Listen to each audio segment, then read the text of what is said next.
Founder of Iskana Bhai Charana Ravinda Bhaktivedanta Swami Srila Prabhupada ki Grantaraj Shrimadbhagavatam ki Their most merciful Lordship Shri Shriadakunya Bihari ki Shri Jagannath Shri Baladev Mahi Subhadra ki Shri Nataji Shri Balagopal ki Shri Shri Gaurnitai ki Nitai Go Prema. All glories to the assembly. All glories to the assembly. All glories to the assembly.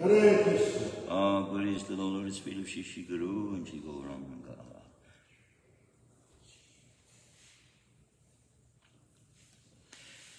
Reading from Shrimadbhagavatam, Canto 1, Chapter 7, Text 31. 31. Turist Vastra. Hello. Tejas. Two tiles. Trisvastra Tejas two tiles. Tri Lokan Pradahan Mahat Trilokan Pradahan Mahat Dayamana Raja Sarva Dayamana Praja Sarva Samvartakam Amam Sata Samvartakam Amam Sata Drisvasra Tejas two tiles Drisvastra Tejastutayos. Drisvastra Tejastutayos. Trilokan Pradahan Mahat.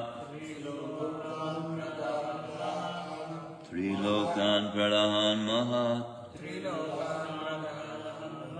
Trilokan Pradahan Mahat. Dayamana Praja Sarva. Dayamana Praja Sarva. Dayamana Praja Sarva. Samvartakamamam Sita. Samvartakamamam Sita. Samvartakamamam Sita.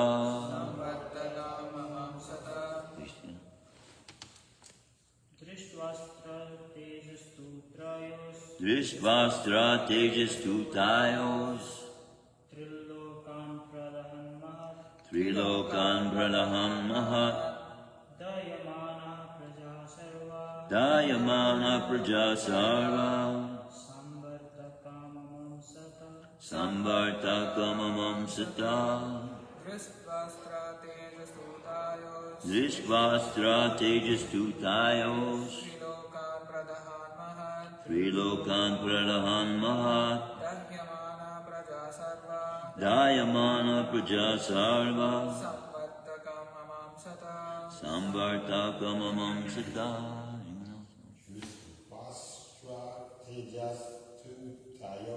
Drisvastra Tejastutayos. Trilokan Pradahan Mahat.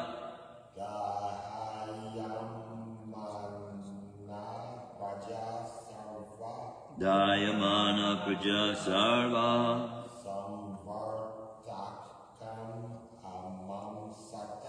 Samvartakamamam Sita. Tristva. Thus seeing. Astra.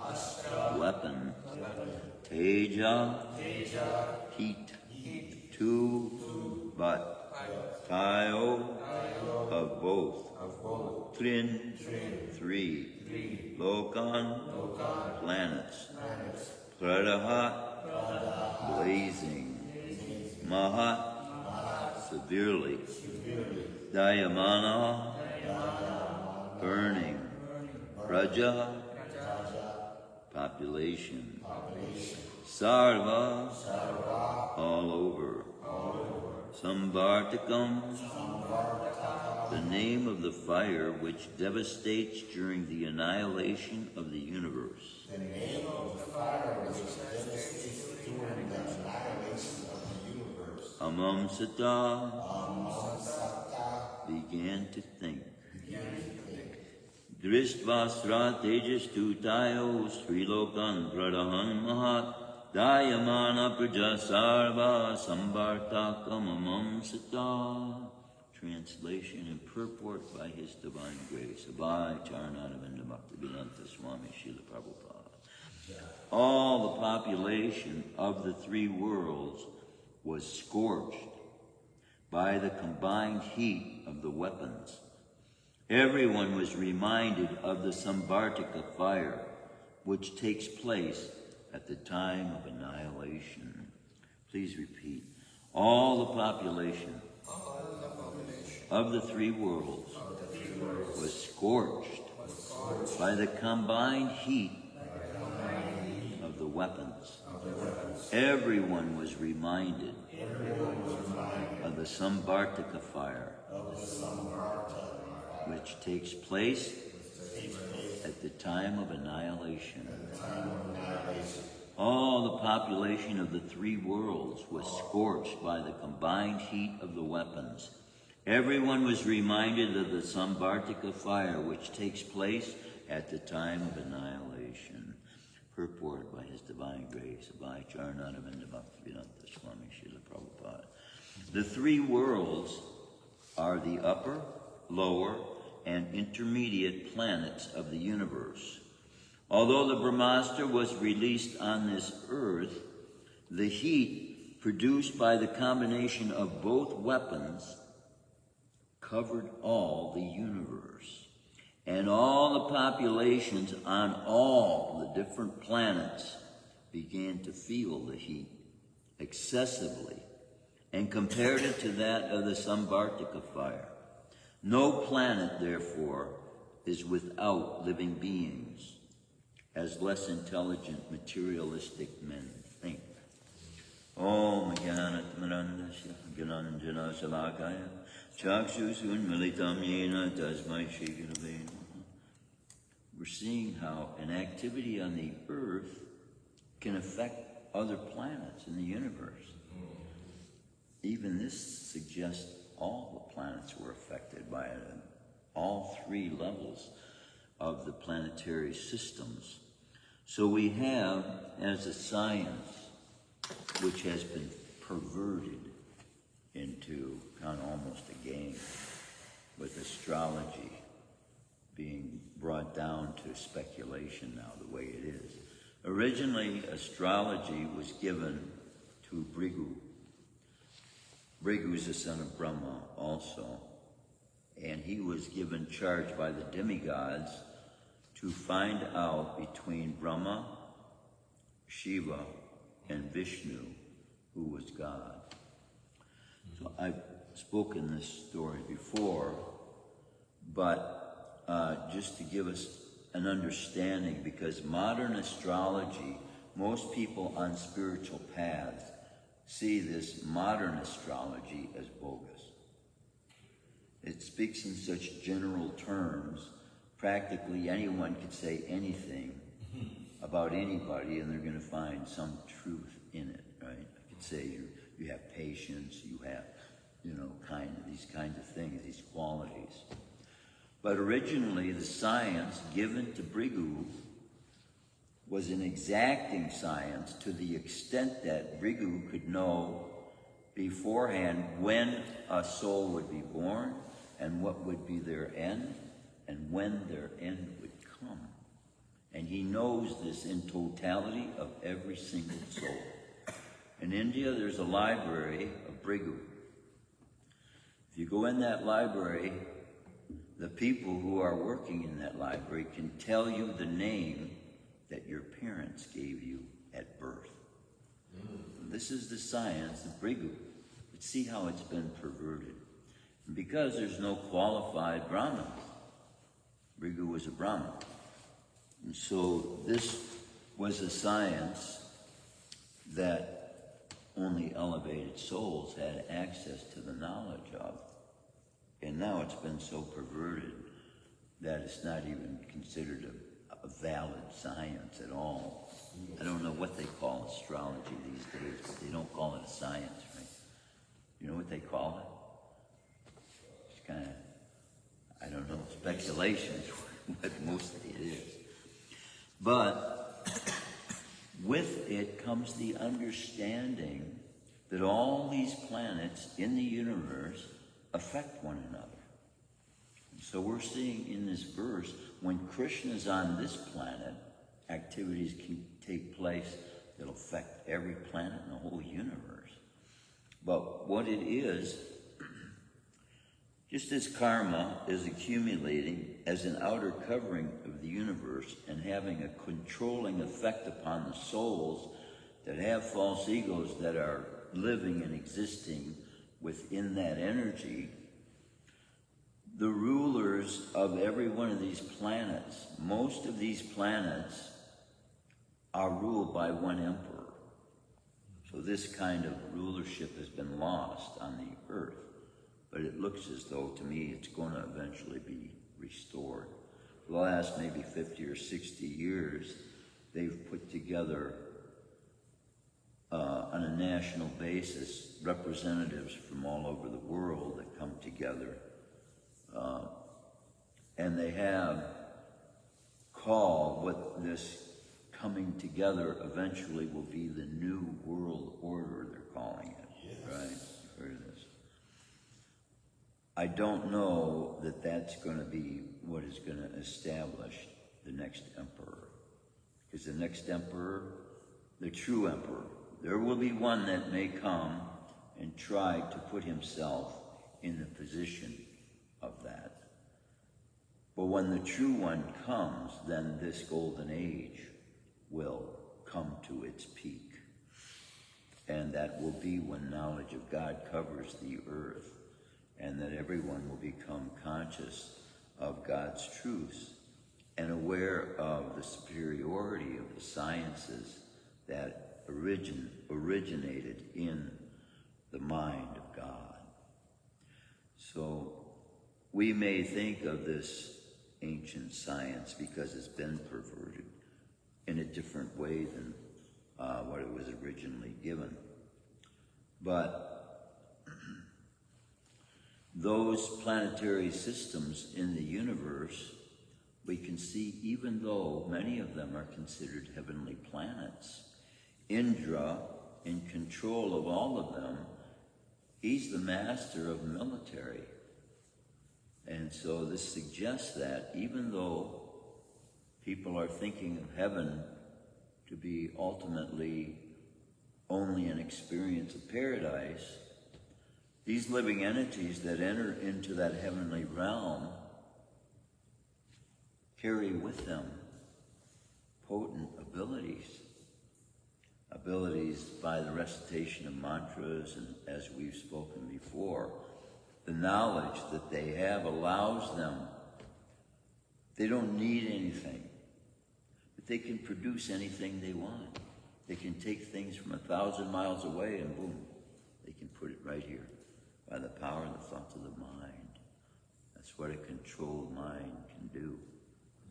But still, with all these abilities come responsibility. And so there would be the suggestion, if there are military phalanxes of armies in the heavenly kingdoms, then it seems to suggest that if there's one emperor, that means the entire planet is controlled by one form of government. In the whole world, every one of those planets having one ruler, they're all in peace with one another. Like every nation here is so-called at peace with one another to some extent. But then that suggests as well that their military is made for the offenses from other planets. So they are constantly having battles among other rulers of other planets.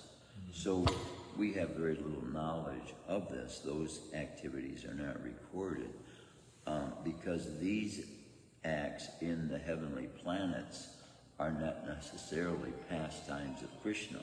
They're not Leela.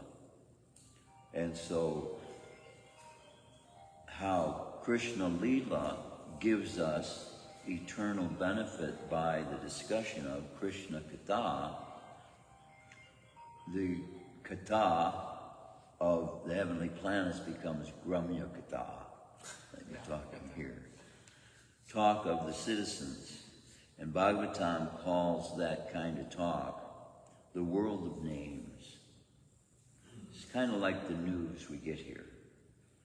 They will give you a name of someone that died this way today. Only tomorrow, another person died the same way, only the name has changed. Another person got put into a political position today. Tomorrow he gets thrown out. Another person replaces him with another different name. And all of this is Gramya Katha. Unnecessary talk, just like gossip. Same thing. So, as Bhagavatam is not Gramya Katha, it's revealing to us aspects of Krishna conscious philosophy to make us aware of how we are being affected in our own daily lives, thinking we are carrying out, I shouldn't say we, Because devotees are aloof from this energy, the karma, the false ego, to the extent that they're surrendering to Krishna, of course.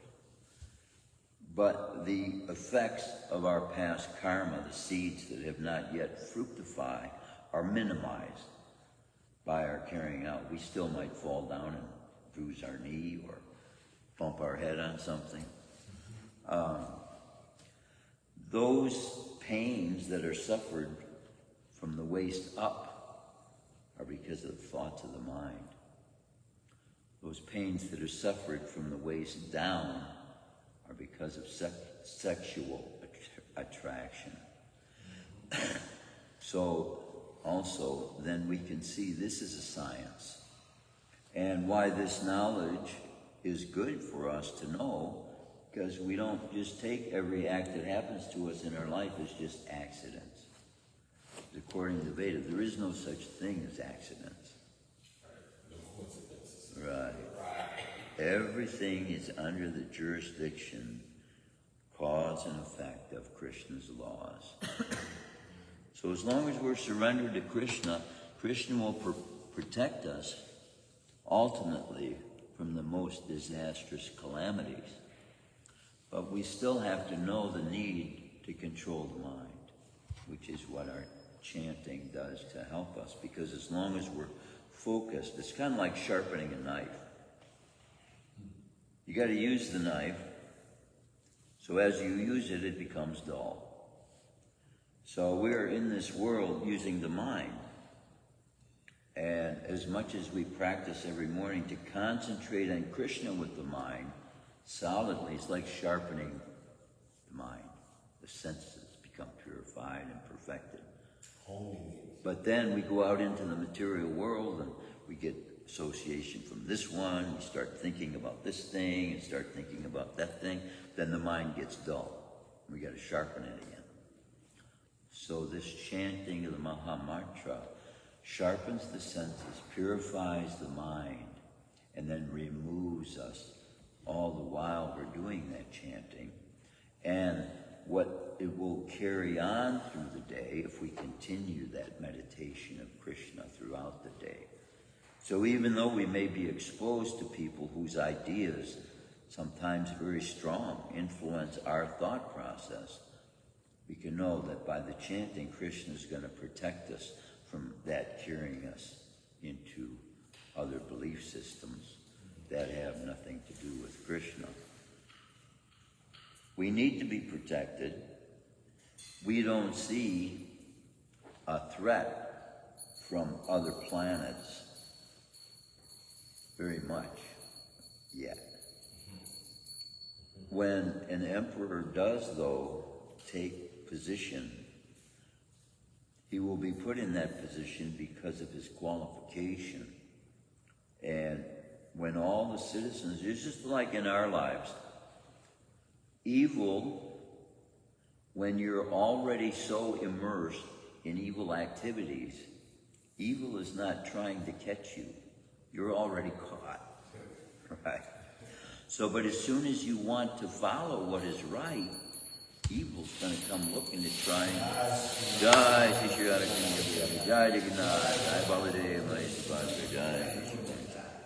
Then evil is going to try and take us back. So it's kind of like, too, when you're out in the wild and there's wild animals, you don't want to immediately run.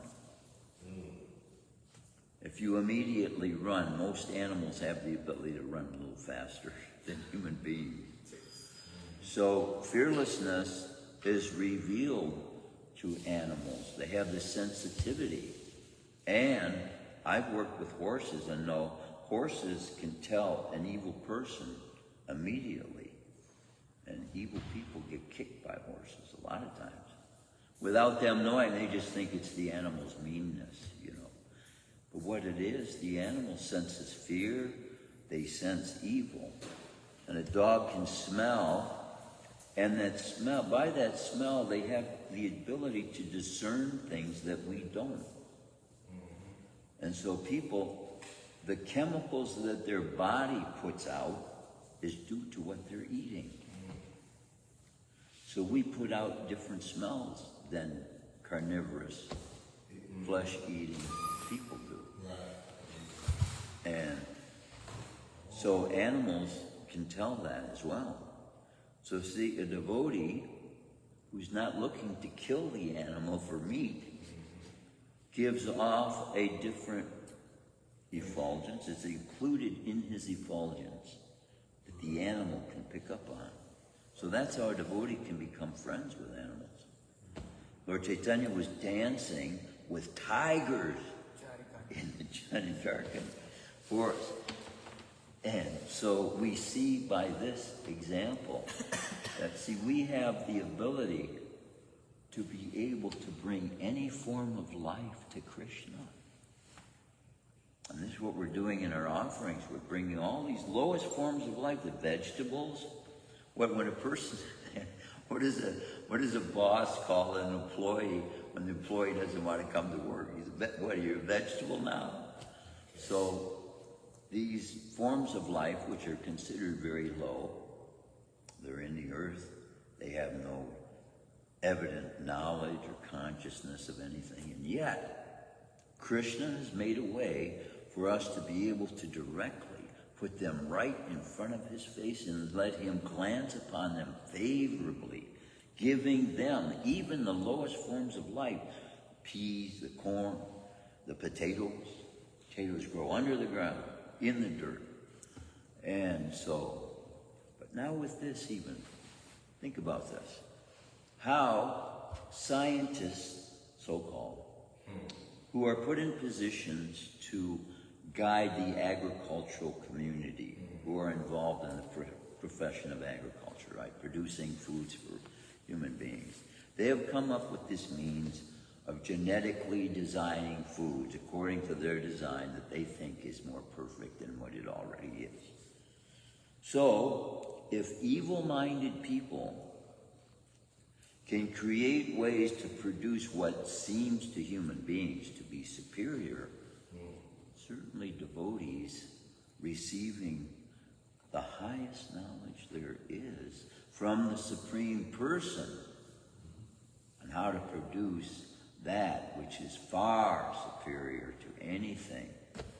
And see, you can understand, if there are giants on the planet, they're not going to be eating the same kind of foods we are. For the most part, I would say, although we do see some evidence of some plants, you know, you see watermelons as big, and you see various forms, but for the most part, a lot of those seeds are lying dormant now. We don't have access to. There are, I suspect, many vegetables that are probably as big as we are. And we don't have access to them, but nobody's grafting vegetables. I suspect this is a process, just as fruits can be grafted, that vegetables can also be grafted. But we use dirt as a medium to put the seeds in, right? But in this dirt is dead bodies. Everything that dies, it goes into the ground. And we consider dead bodies to be unclean. And yet we plant the seeds of the vegetables that we put into our bodies amongst the dead bodies of other living beings. My idea is that we might well be able to create a medium to grow from, like cotton, instead. And if we gather the water where there are living fish, that is made, there is a way made by nature that Krishna installed within nature, that water, by the fish living in it, and fish living in water gives us the understanding that it's clean, it's able to be drunk. So if nothing's living in the water and you're thinking about drinking it, you better watch for GIA or DIA. Giardia. What? Giardia. If you drink from puddles, let's say you're going on the Ozark Trail, right? So people drink from puddles on the Ozark Trail. Now they have filters that you can filter with. But if you drink from a puddle, and it's got giardia in it, you will not be able to hold food in your body for quite some time. Just get the runs. What is it? It's called a germ. It's basically like what you're saying. Bacteria. The PFAS, the water levels, the pH, like the bad E. coli, the bad algae that's in the waters. So what you're referring to, science and academia wise, they call it fisheries, aquaculture, Yeah. aquaponics. Aquaculture, yeah. That's what I'm talking about, exactly. That's what I studied. What happens, the fish shed their scales, and those scales have every mineral necessary for the building of the body. And when they fall down, it gets into the water. And so, see, we could have fish, engaging them in Krishna's service. See? Automatically in the wild, they're doing that. They're providing that for the plants. And if those plants are being offered to Krishna, then those fish are getting benefit of that. See how it's all connected? Yeah, and Krishna made it that way. So we can, by concentration of Krishna's principles, Krishna's ways, we can find far superior ways of doing everything, different from the ways they're being conducted by people who have no knowledge of Krishna whatsoever. So these principles of holiness, cleanliness, and these kinds of things can enhance our ability, knowing these things, to be able to produce foods far superior than what is being produced. And then Krishna will take pleasure in that also, because we're offering it to him. It's a mutually enhancing activity. So we grow for Krishna, we grow because of Krishna, we grow to please Krishna, and in the same sense, without having to think of it as something for ourselves, we're automatically benefited by it too. Is this ritual? We might think, what is it? Is this ritualistic? Well, as much as ritualistic as it is to plant a seed in the ground. And you could look at it as, see, planting trees is actually considered in Vedic culture a religious activity. So you said it's considered invasive or invading the environment by planting a tree? No, it's considered religious. So just Religious.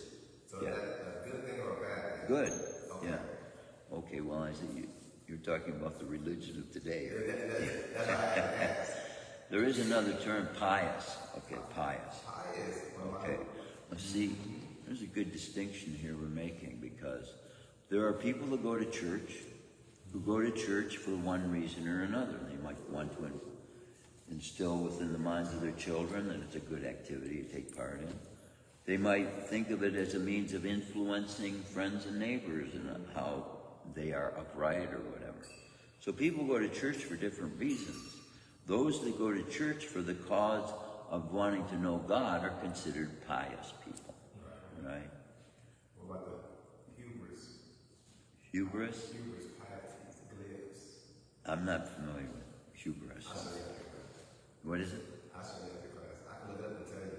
But a hubris, glib, piety, prime example. Boy, I'm having a hard time understanding you from this. Hubris, Yeah. glib, pieties. Pieties comes from the word pious. So when Okay. you said pious, I knew what you were referring to. Yeah. But it's Hub- the opposite. Hubris is the person Yeah. who is arrogant, Yeah. who's Okay. self-sufficient. Which mixes false ego with piety. Exactly. So their words, it's just like in the Bible, James 1:26-27. Hearers and doers, but not other word. They just as fast as they see themselves in the mirror, so they remove themselves in the mirror and leave the temple or the church. It goes to the wayside. They're back in the flesh. Yeah. And it's based on desire. And Krishna doesn't deny people their desires. Because otherwise, love is not forced. And love is and the measure of love is by the acts, how we act upon that desire to please Krishna. And so that's why it's so important having a spiritual master and having a parampara set so that we know what does please God. You know, if you talk to many Christians and you ask them what kind of acts can a person, a human being, do to please God, a lot of them, they have no answer whatsoever. And whether a person even has to engage in any kind of specific activity, they do not have this knowledge. What is passed around in some schools of Christianity is, once you're saved, you're always saved. You do whatever you want now. You're saved. You said, I believe in Jesus. That's it. Now you're gone. You're going to heaven. And so this is a misconception as well. And this is where our term seva comes in. That activity that is directly related and connected to the Supreme Person. So that frees us from involving our activities in that which leads to suffering, pain, disease, death, old age. So as long as we stay free from those kinds of activities, that it's the breaking of the four regulative principles, really, that is actually contrary to Krishna's energy. So even karmis, they're out looking to help people, right? And sometimes they're helping people that have no spiritual enlightenment whatsoever. If we're helping someone to buy a steak, there's like 4 people that get the end result of the karma caused by the eating of the flesh. The person who kills the animal, the person who prepares the animal's meat, the person who transports it, and then, of course, the person who eats it. Can you repeat that? Yeah. The person who slaughters the animal is directly getting the karma from killing the creature. The person who cuts it up into pieces and prepares it, the person who transports it, the person who sells it as well, they're also involved. The person who buys it, and the person who eats it. So all of them. We've got so many out in the field, out in the farm. We've got so many people working with the animals, trying to make them healthy. But they're in making them healthy with the intent of killing them, to eat them. So what would normally be a beneficial act, just think of that, feeding a cow. This is considered to be a pious activity in Krishna consciousness, feeding cows, caring for the cows. Krishna's father had, what was it, 100 lakhs, I think it was, of cows. So many. 100 times 100,000. A lakh is 100,000. So just imagine what that is. That's like 10 million cows he had, yes. Can I read to you the definitions? Okay. Okay. Hubris, flair, and piety are 3 distinct concepts, but they can sometimes be seen in conjunction, especially when analyzing human behavior, particularly in areas like leadership, rhetoric, or even religious expressions. Hubris, excessive pride or self-confidence that often leads to a downfall or negative consequence. It involves an inflated view of one's importance, abilities, and knowledge, often coupled with a disregard for the advice of opinions of others.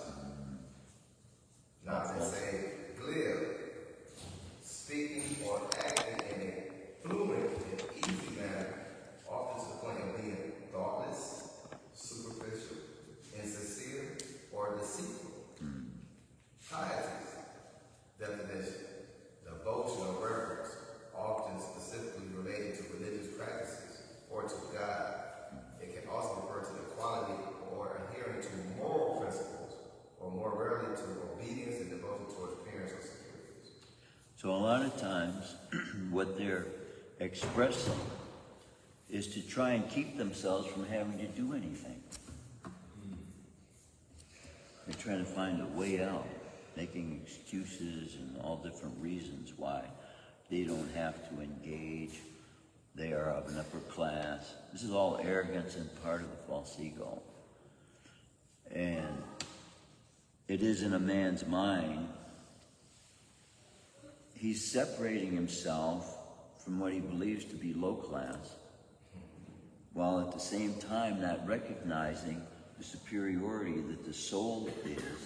He's putting himself into a class apart from God, because God's giving knowledge of the superiority of the soul, that we can see equality in the fish, in the bird, in the rat, in the elephant, because the life force, which we are, has brought us into those very same forms previously too. So for us to think, oh, I'm superior, I'm this, this is all nonsense. And it's only by the breaking of the false ego that we can be brought to that point to realize, Krishna, I'm just a little tiny spark in this world. And then we can take shelter knowing. See, when the soul takes shelter, it's looked at as a weakness in the material world by the arrogant, because they think surrendering to someone else's will is a weakness. When in fact, surrendering to the most, to the supreme, is our strength. In our weakness, we are made strong. Because just like Queen Kunti's prayers to Krishna, it is during those times of difficulties that we most are driven to seek your help and your aid. And so by being put in those situations, she was savoring the experience of her pleading to Krishna to help. And that is looked at as separation and the highest form of love. So many times we don't look forward to difficulties, but Queen Kunti was realizing that when we are put into difficulties, it draws us closer to Krishna. So in that regard, she was saying, then Krishna, if that's the way you want to bring me close to you, then just let it come, let it happen. See, and that's real surrender. And that's what Krishna is wanting to bring us all to, the place where we can just accept whatever Krishna wants for us. We don't have to beg, we don't have to ask. He will bring it, and just have that open-hearted mindedness, Krishna. Like the spider. How little is a spider happy with? See these spiders? You know how long it takes a spider to make a web? In some cases, it takes half a day.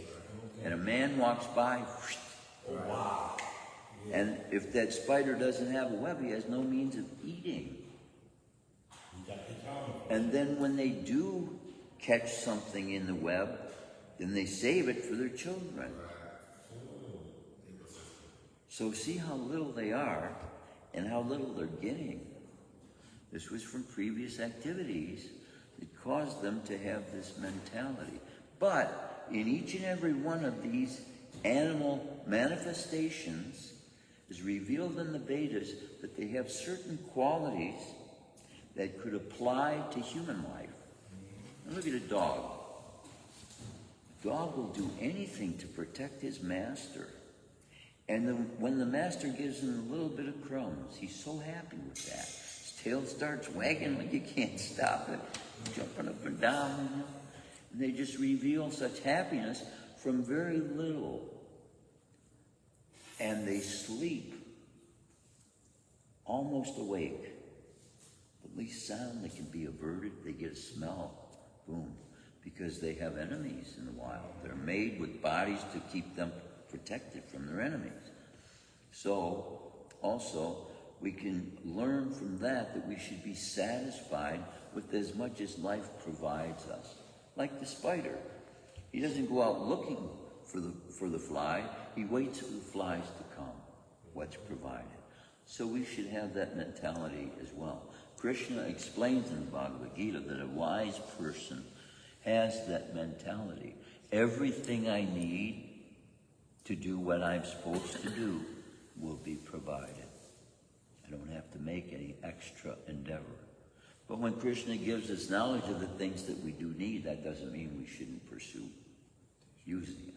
If you need a car, you need transportation, you need different things. You need groceries you have to supply. But we don't have the mentality constantly thinking, oh my God, what am I going to have today? There won't be anything, you know. Living in a state of total anxiety, like. But all the activities we engaged in can be engaged in with such happiness. Now that we've been given the highest calling, to be called by the Supreme Personality of Godhead, to represent what He wants all human beings to do. And we are like ambassadors to that spiritual world in that way. We're giving people the understanding of what they need to do in order to be feeling like they belong in the spiritual world. Because, you know, just like there are groups in this society that are considered of the upper echelon, unless you have a certain amount of wealth, you won't feel welcome with them. But the wealth of the Brahman is the knowledge of God in his hearts. So that knowledge of God is what will make us feel amongst Brahmins welcome with the Brahmins, because we have Brahminical knowledge of Krishna to be able to share with them, and we feed each other in this way. This is a true fulfillment of what the soul they call Jesus Christ, who I call Usha, said when he said, man does not live by bread alone, but by every word that proceeds out of the mouth of God. What does that mean? Everything that is here because it came out of Krishna's body. And he spoke these things into being. Every soul that there is was spoken by Krishna in his name into the body of Brahma. And now with this knowledge we have, we can reveal to others the fact that in that way we are all equal. All coming out of the same Father's body. And that's how we determine family, isn't it? So in effect, all of creation is familial, related. We're all the same line. All the souls are all connected. Part and parcel of Krishna. And the more we become filled with Krishna's knowledge, the more we can give. And so that too should be a desire in our heart. We don't get just for ourselves, but we're getting this knowledge to be able to give it. And the more you give, the more you get. That's Krishna. Any comments, questions, realizations? Yes, Randeep. Okay. What I learned today is like you have so many different traditions, like the Quakers, like the Muslims, halal, the preparation of the meat, so that in society tells you what is pureness, or how the animal is prepared for death, by what you just explained to all the, I think it was 6 principles. Yeah, there's a lot. So, in this society, there's so many people. So, once again, we people of all different cultures, all different races, have been debunked, have different misconceptions. We're taking on, like you said, through Monsanto, the creation of the seeds are genetically modified organisms, the bioengineering of using baby parts, but they're not telling you that they're using words. So what I do like is that John F. K. Jr. is already in age now, and without the dyes are removing those bad dyes and chemicals from our foods. But you have our biggest farmer are the big 3 farmers. Our biggest farmer who controls all the seeds in the world is Monsanto. Yeah. So one of the best. Yeah, they will even sue you if you use their seeds. Exactly. And you didn't get it from them. Like for instance. It's certain countries that are fattening and that won't take our pigs and cows because they know we feed them carcinogens, which is cancers. Yeah. So that should tell you that our continent that we currently live in, our nation doesn't care about us as human beings because they're more concerned on production and financial gain than our health. That's right. So, exactly right. That's exactly the and problem. you really connected to me and taught me today the values of the relationship with Krishna and how once you continue to follow the statutes and principles laid out, the groundwork laid out, you don't have to worry about the outside because it's already going to be taken care of. Dealing with, like you said, it's a whole system dealing with aquaculture because that fish in the water, you told me something today about the scales. I didn't know about the scales that go into the water. But I knew about the nutrients. I knew from the That's waste how they get there. and how it filters a whole system throughout microgreens. So the animals no longer harming them for financial gain or production. I'm a vegan. You know good and well. I don't have nothing to do with harming animals. I eat. But I told myself, if I prepare the animal like a chicken, if I raise the chicken cage-free, free range, and then send the chicken to the slaughterhouse, I'm good. No, I'm not good. That's bad karma. Yeah. So, Yeah.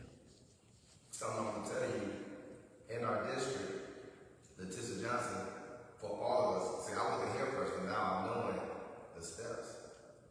She said to pick out the land. We, Christian, mentees, and teachers, only thing we have to do is pick out the land and set up the system that you were referring to. Now, see here, there's another point you're making about health. And even those things that are done simply for the well-being of the physical body is being looked at like the organic, right? That's being looked at as a higher level of consciousness. But just like you say, free grazing animals don't eat the cow unless he's free grazing.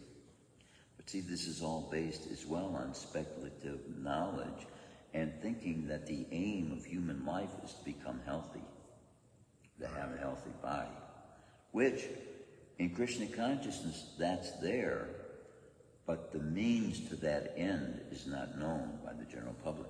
And here's another problem as well. And what I see is a very difficult way for devotees who are coming to Krishna consciousness and holding a job. I don't know any nation in the world that doesn't charge taxes. And this is a system of government that has been since time immemorial. It's always going on. This society, Srila Prabhupada established in its original form, when devotees came to the movement, they didn't hold jobs, so they didn't have any income. And everything that they collected, they gave to the spiritual masters of the Guru, so they don't have no responsibility to society, to owe society anything for taxes.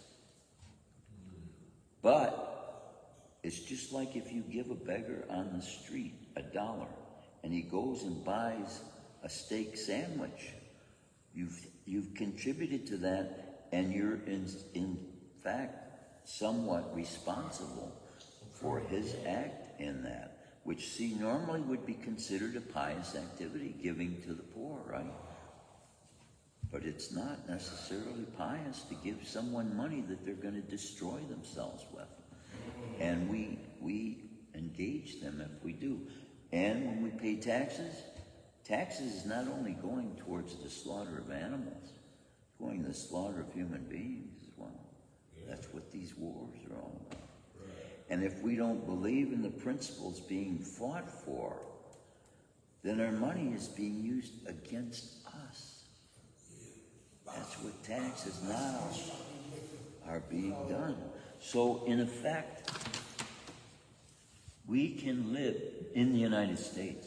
I don't know if this is true in Russia, China, or these other countries, but the way the system's been set up for us, we are very fortunate, because you can still surrender to ISKCON and take part in the spiritual activities and not be required to pay taxes. See, this is even more freeing. This is really free when you think about it. As far as your connection to being forced to engage in karmic activities. So we are really very fortunate to be born in a country that allows freedom of religion, to be born in a country that allows us to have daily activities that remove us from the effects of karmic actions altogether. But see, Krishna protects us as well. When you're giving what you can, there's actually ratios given. I believe it's one of the Goswamis writes for a devotee to be able to know how to divide his income. You have to take care of your responsible dependents first. You have to take care of family. You have to take care of home first. But then after that, what's left over, you take care of your own needs, and then Krishna gets the rest. So, but this is all laid out in, I believe this is in Chaitanya Charitamrita. Yeah. Rupa Goswami says like Rupa Goswami. 50% to the service of devotion or Exactly. and 25% your family needs and 25%. And by that means, then we are protected by Krishna. Yes. Yes. Everything that you're saying, I'm gonna tell you what happened to me yesterday. Then you realize how it hit me. Yesterday, my plans were to go to Hertz, check on. They said there's a payment missing for my car, which shouldn't be. So while I'm driving, I'm saying double vision because I'm not getting adequate rest because you know my situation. So I'm seeing double vision. I get there. They tell me, I call my mom. My mom tell me, and my friend, they said, all right, man, you are spreading yourself out too thinly for all those candidates. Like what you said, you have to take care of yourself. Yeah. Like when you talk, I'm ping-ponging, I'm Uber, I got responsibilities. But like you just said, the first responsibility is taking care of self. My mom yesterday made me get in her bed like a baby and go to sleep. I went to sleep yesterday at 5 o'clock. I was supposed to be at a meeting with one of the officials at their house at 6 o'clock. The last text that I texted him was, I'll call you back. My mom woke me up at 5 o'clock because, you know, I slept 12 straight hours in one position. When I woke up, my mom said, don't you need to be Ubering? I said, yeah. Got up, washed up, came out. I was supposed to be Ubering. Went to go get my gas, but I get a discount on gas through Uber for $2.66. Speed up. Was it gonna start? Didn't happen. It's a city council big proposal today at 10 o'clock. I gotta be to. Talked to my brother who's in Africa. Talking back over him. Once again, my health is what's more important. I was just in the hospital 3 weeks ago. Had blood coming out of my bowels. The doctors told me that the blood was from the result of me overexerting myself. I had to take 3 to 4 days off to let my body relax. The key thing, like you were saying, everything you're saying is talking to me. Next thing, taxes. You know, I'm a student of law and financial literacy. What the government doesn't tell us, with the Constitution, the 13th article and the 14th article are two most important articles of the Constitution. Okay. That's when we were once secure creditors. 13th article, capital C. 14th article, we became private citizens. Now any government deity bureau that they create, you are now signing on to being taxed. We have what they call a UCC1 debt discharge. Legal by law, but they're not going to tell you this. But once you go back to being a secure creditor, you are now tax exempt to all the laws of this corporation, aka nation. And lastly, me myself, I'll show you all the class. I am legally tax exempt to the United States. There's only 3 places in the United States you can be tax exempt: Las Vegas, Minnesota, and that used to be Delaware. I'm not sure if Delaware has had a lot of laws changed. Yeah. So mine is out of Minnesota. I've been legally tax exempt for the United States for the past 3 years. Well, this is why I believe that ISKCON itself should establish its own constitution and establish itself as a nation.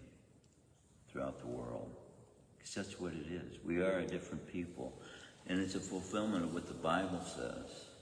You are separate from them. I call you out as a holy people.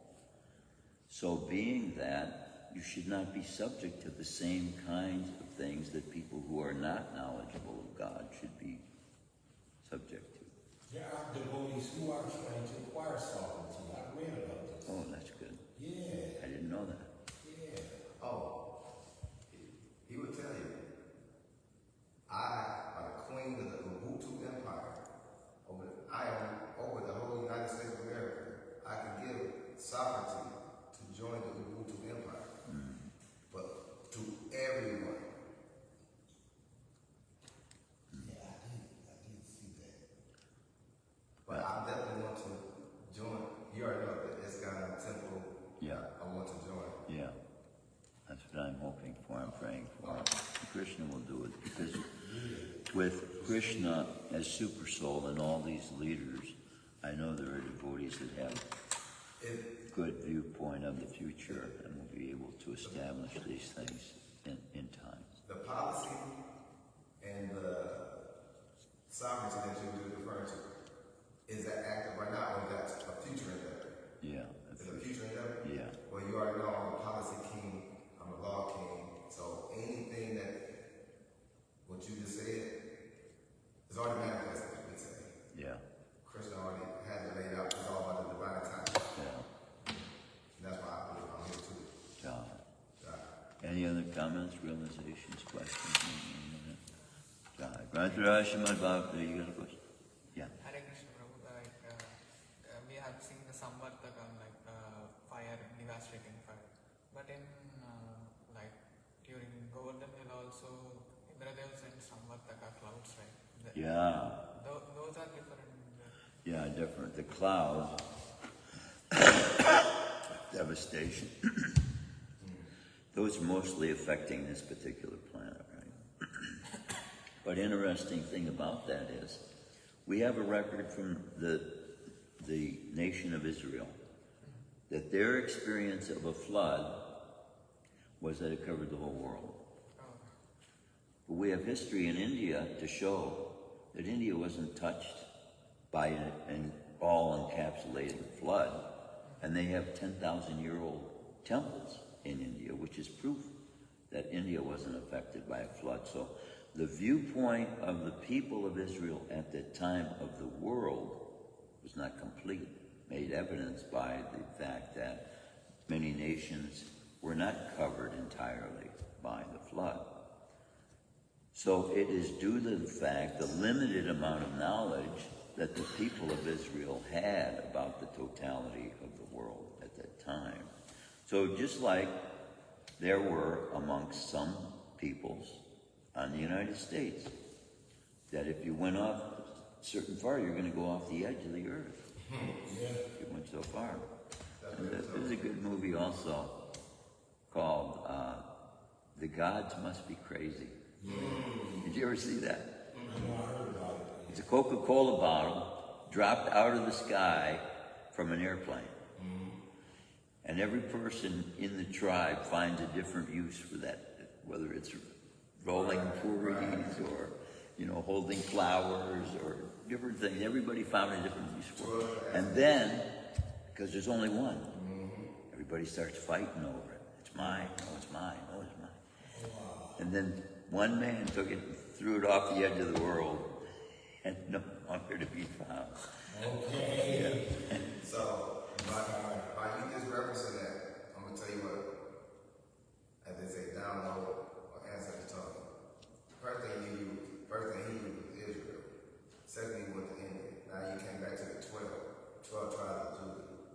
So, you got the one source, omnipotent source, that distributed one record, one source to spread to the world of unity.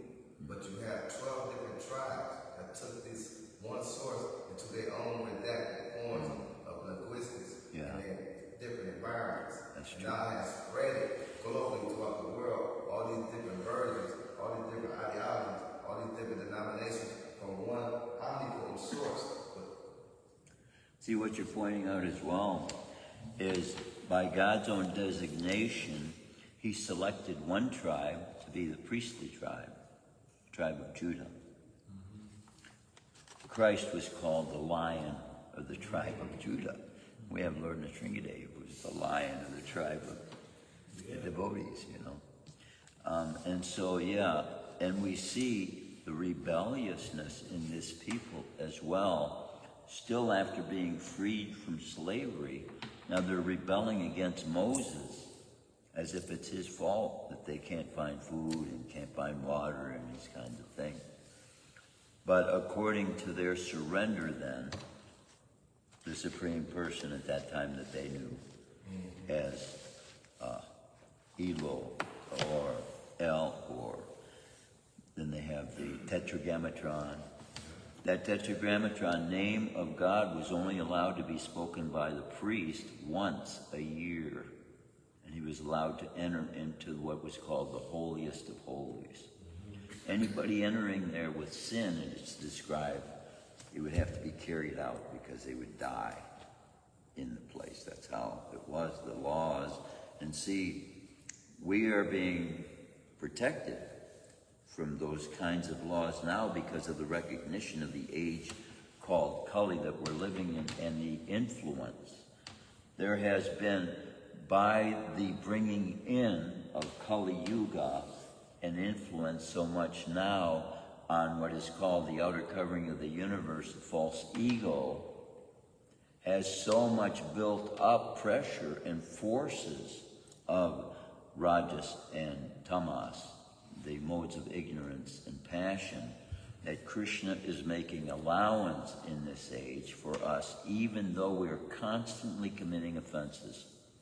He's making allowance for us to be able to still make offerings. And he's revealing to us the prayers and the ways to purify our hearts so that in the future we may then become qualified to hold the same kind of position without committing offenses. Excuse me, Gorantai deities were the first deities that Srila Prabhupada installed? Say that again. Gorantai deities? Gorantai. I am not aware of that. Now, it may be, but I thought Shrimati Radharani and Krishna were the first. And I think they were installed in 72. But Gorantai may have been at the Jefferson Temple. I'm not sure of that. Wow. Okay. I'm going to find out, though. Yeah, you like me. Now, I want to go back to what he said. I don't remember a second. That's what you talking about. When I studied in the form of a treatise, ISC. A treatise is not a handshake between two different countries agreeing on two terms. The treatise I'm referring to is called Higher Writing Skills from Higher Education in Chronological and Methodical Form. So when you write and study in this form, also the word is called infallible. Infallible means without error, fallible with error. I try my best with the data and research that's infallible. So back to the story that you was talking to the Katadas about regarding the flood. The Bible tells you, don't worry about any other doctrine or genealogy besides in this book. That's for a reason. Because if you start going by the dates and the times that they use in these books, and you go and look and see what was going on in these dates and times, you're going to see that a lot of things weren't going on. Like he said, there was no flood. They had the records. They had the papyrus scrolls. They had scribes. So everybody had scribes.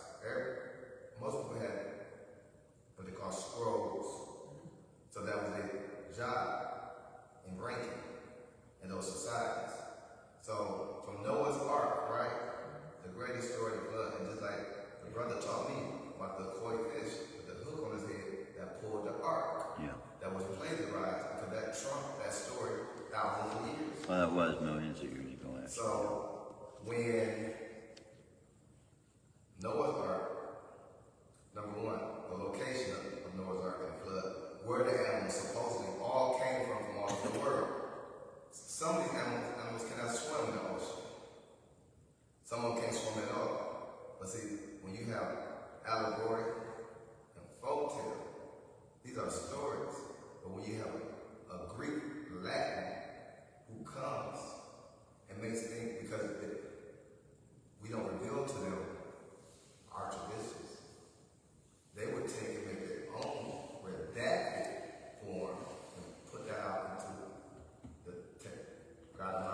Well, you know, you've heard of this game people play called telephone? Yes. Okay, so there is a statement made by the first person. He reads the statement, and then he passes it on to the next person. By the time you get 20 people at the end of the story, it's all a different story altogether. And that's what I said about down. What to speak of nations passing down. Once you push that one down, all falls down. Yeah. And of course, every nation sees themselves as the superior of all others. So depending on who's writing the history gets written according to their Now, I perspective. remember now, Noah and his wife are responsible for having only 3 sons, correct? If anybody knows the story of Noah. With Shem, Ham, and Japheth. Okay, Yeah. so Shem, Ham, and Japheth also are known to be, you know what I'm about to say, the 3 pillars of the 3 societies of the world. Oh, I didn't know that. Watch this. Ham Hamed. is responsible for the Canaanites, which are Negro, blacks. Japheth is supposed to be responsible for, if you hear the name Japheth, he's supposed to be responsible for the Jews, Judaism. Shem is supposed to be recognized for responsible for the race of aka Caucasoid, or aka Caucasians who came out of the Caucasus Mountain. So, let's get back to the parents. Noah and his wife Sarah were of the Hebrew race, Yeah. which is people of color. So Noah supposedly in the Bible cursed his son Ham for walking upon him having sex with a slave girl. The curse that he gave to his son Ham was big nose and big phallus, black man, supposedly. The story that was told. So the purpose of me saying this to you is that there's no way humanly possible. I and another black woman, we cannot have nothing besides a black child, or maybe a mulatto or a child that is still black. I cannot have a Jewish child. I cannot have a Caucasian child. That's not in science. That's not in DNA. That's not possible. That's why they say people of color have the dominant seed. So that's why they tell you in the Bible in that book, don't worry about another genealogy. Don't look at another doctor, because if you look, it's going to be what I call, as Donald Trump says, common sense. Yeah. It's common sense that 2 black people can't have a white child. It's common sense that 2 black people can't have a Jewish child. But then you still have people doing what? Following this book and teachings. Yeah. Well, there are moral principles in there that have, you know, helped guide so many societies. But yeah, it's a limited perspective they have, because that would make us all sons and daughters of Noah. It doesn't take into account the Oriental races, which are born with completely different eyes and skin color as well. And there are other, you know, races of people, the Eskimos, and so many different groups of people that have formed. But yeah, like we're saying, the story was passed down by people who did not have the total knowledge of the world as it is. We're really running over today, so that will continue tomorrow. Shrimadbhagavatam ki jai. Srila Prabhupada ki jai.